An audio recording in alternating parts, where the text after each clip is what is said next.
Class లో మేము ఒక్కలమే ఇలా ఉన్నాం అనుకుంటుంటే కాలేజ్ మొత్తం ఇలానే ఉంది.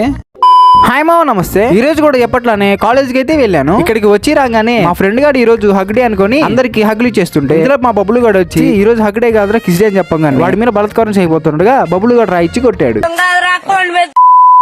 ఆఫ్టర్నూన్ అయ్యేసరికి క్లాస్ లో ఎవరూ లేరు. ఇందులో గ్రౌండ్ నుంచి పిలిపి వచ్చింది. సరాసరి అని చెప్పి ఫ్రెండ్స్ తో కలిసి గ్రౌండ్ కి వెళ్ళి చూస్తే కాలేజీలో ఉన్న స్టూడెంట్స్ అందరూ అక్కడే దర్శనం ఇచ్చారు. అసలు మ్యాటర్ ఏంటంటే మామ, మాకు త్వరలో యాన్యువల్ డే రాబోతుంది కాబట్టి స్టూడెంట్స్ అందరూ బ్రాంచ్ చేసిన క్రికెట్ మ్యాచెస్ అయితే ఆడుతున్నారు. ఈ రోజు మ్యాచ్ లో ఐటీ వాళ్ళని ఈసీ వాళ్ళు అయితే విన్ అయ్యారు. ఇందులో సీనియర్స్ దగ్గర నుంచి పిలిపి వస్తే వాలీబాల్ చూడడానికి అయితే వెళ్ళాను. గేమ్ అయితే పోటీగా జరిగింది, కానీ ఎవరు విన్ అయ్యారో తెలియదు. మీకు కానీ తెలుసుంటే కామెంట్ చేయండి. అసలు ఇవన్నీ పక్కన పెట్టేస్తే మా నిమిత్తాలు ఏం చేస్తాం చూద్దాం వెళ్ళాను. రేపు జరగబోయే క్రికెట్ మ్యాచ్ కి ఈ రోజు ప్రాక్టీస్ చేస్తున్నారంట.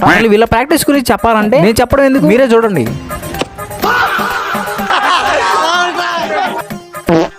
వీళ్ళు చేసే ప్రాక్టీస్ ని చూస్తుంటే రేపు మ్యాచ్ మాత్రం అసలు మా ఫ్రెండ్స్ ప్రతాపం ఏందో నెక్స్ట్ వీడియో చూద్దాం. అంతవరకు మన పేజ్ ని ఫాలో చేసి ఈ వీడియోకి లైక్ ఇచ్చేసేయండి. బాయ్.